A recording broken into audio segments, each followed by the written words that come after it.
Mahalagang paalala, ang lahat ng mga balitang aking inihahayag ay hindi sa akin mismo nanggaling. Ito ay galing sa mga source ng Aldab Nation sa iba't ibang social media platform. Ako ay tagapaghatid lamang at nagbibigay ng komento.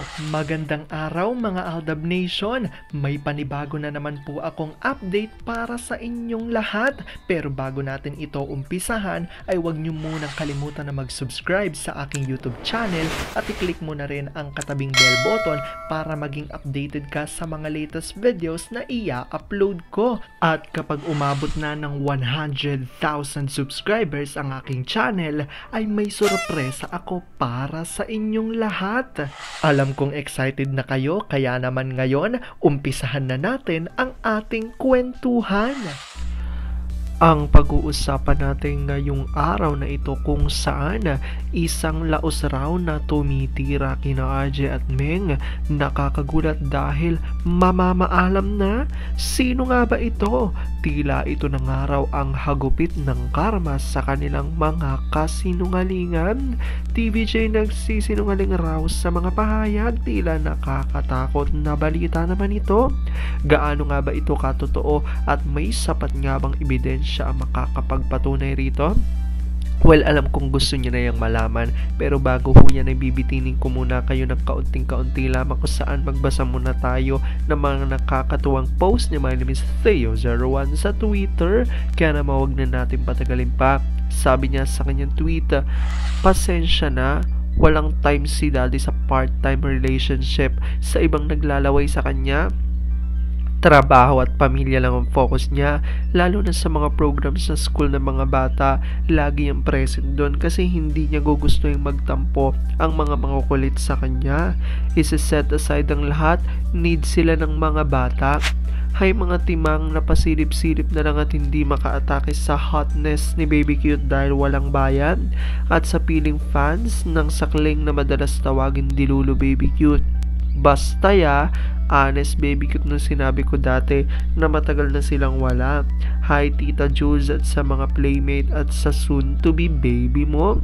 Punta ulit kami sa bahay nila Tita Jules Kusun para makapag-play kami ng mga anak niya, at saka ninang at ninong na agad si Mimi at daddy ko sa next baby nila na isisilang soon. Play ulit sa mga fans ng sakling na tinawag Baby Cute na Delulu. Magkakabalikan daw sila kunwari dahil paparating na ang movie. Alam ko tuwan-tuwa kay sa ating binasa, pero may pag-uusapan na natin ang ating main topic. Oops! Wait lang, saglit lang to. May ipapaalala lang ako para sa mga bago pa lang sa aking channel. Huwag niyong kalimutan na mag-subscribe sa aking YouTube channel at i-click niyo na rin ang notification bell para lagi kayong updated sa mga latest videos na i-upload ko, at para maging parte na rin kayo ng aking Fanatics channel family. Well, alam kong super excited na kayo sa ating kwentuhan, kaya naman dumako na tayo sa ating main topic. Gaano nga ba katotoo ng isang laos raw na tumitira kina RJ at Meng ay mamamaalam na? Tila ito nga raw ang hugupit ng mga karma sa mga kasinungalingan nila. TVJ nagsisinungaling nga ba sa pahayag sa main chart? Tila nakakatakot na balita naman ito. Gaano ito katotoo at may sapat nga bang ebidensya ang makakapagpatunay rito? Well, alam kung gusto niyo na yung malaman at excited na kayo, kaya naman huwag na natin patagalin pa. Una-una na nga dyan galing sa tweet ni Vampire 2019 at sabi niya rito, nakakatakot naman itong dumating na chika sa akin. Kung totoo man ito, malamang ay maging tama ang hula na isang laos yan na mamamaalam ngayong taon. Alam nyo, hindi naman kami mapagtanim ng galit. Magpakatotoo lang kayo. Huwag nyo nang dagdagan ng kasinungalingan nyo. Matatanda na kayo. Tandaan nyo, ang hagupit ni karma ay nakakatakot. Kayong laos yan, tigilan nyo nang yung kasinungalingan nyo. Ayaw nyo tigilan yung pagkukunyari about sa baklang impostor? Mataas nga ang rating nyo sa Tapahana, pero mas madami namang pumapasok na ads sa show nila. Sino ngayon ang lugi? Syempre kayo. Papasukin nyo ulit si Meng, ang laki ng talent fee nun. That's why hindi niya afford na 6 days per week siya papasok sa show. Na-demote palang role ni Jenny, naging bodyguard na. Ayaw malapitan. Kawawa naman. Sa lahat ng mga kalokohan nila, ang resulta mas madaming pinagpe-place ng ads. Paano yan, TVJ? Worth bang kasinungaling ang ginagawa nyo? Naalala nyo roon, sabi ni Cute na pag pumunta ang ibang bansang family niya, ang haba ng listahan ng pinapabili ni Bag na kupet. Kapalmoks lang talaga. Bakit hindi siya magpabili sa family ni user? Palagi ang mga nag-a-abroad kasi silang sinasamba nila, hindi talaga nahihiya kay Pogi.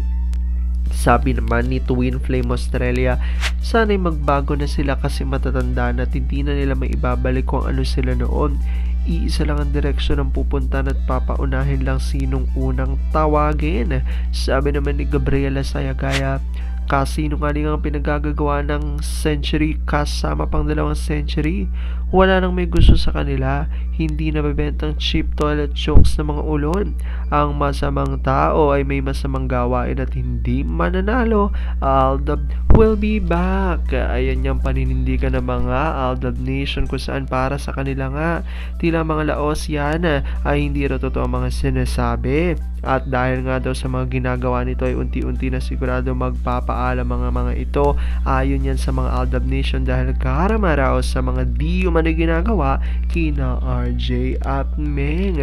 Dahil patuloy ngang naninindigan ng ilan sa mga source na silang araw ang mga taong nasa likod ng sarsuela na ginagawa upang paghiwalayin niya raw at hindi pagsamahin sa isang proyekto at upang hindi ilantad ang di umano'y tunay na relasyon nina RJ at Meng. Alam kong kahit na gano'n marami pa rin sa inyo mas lalo ngayon kumakapit at naninindigan na Aldab Major is real per. Sabi nga natin na kahit na ano pa man na magdesisyon ni na Alden at May sa kanilang buhay, karera at buhay pag-ibig ay kailangan natin silang supportan at kailangan natin itong tanggapin ng buong buo dahil yun ang kanilang deserve. At yan ang aking update for today's video. Maraming salamat sa panonood at pagtapos sa videong ito. Kung nakapag-subscribe ka na, welcome sa Fanatics Channel family. Kung hindi pa naman, huwag ka nang mahiya. Mag-subscribe ka na. Pindutin mo na yan. I-click mo na rin ang katabing bell button para makatanggap ka ng notification kapag may bagong update para sa iyo. Para naman sa parte na ng aking pamilya, punta lang sa aking channel at i-click ang videos para mapanood mo at malaman mo pa ang mga nakaka-good vibes at nakakakilig na fresh news about Maychard. Muli, ako ho ang inyong lingkod na patuloy na maghahatid ng good vibes every day. Thank you mga Aldab Nation. Ingat!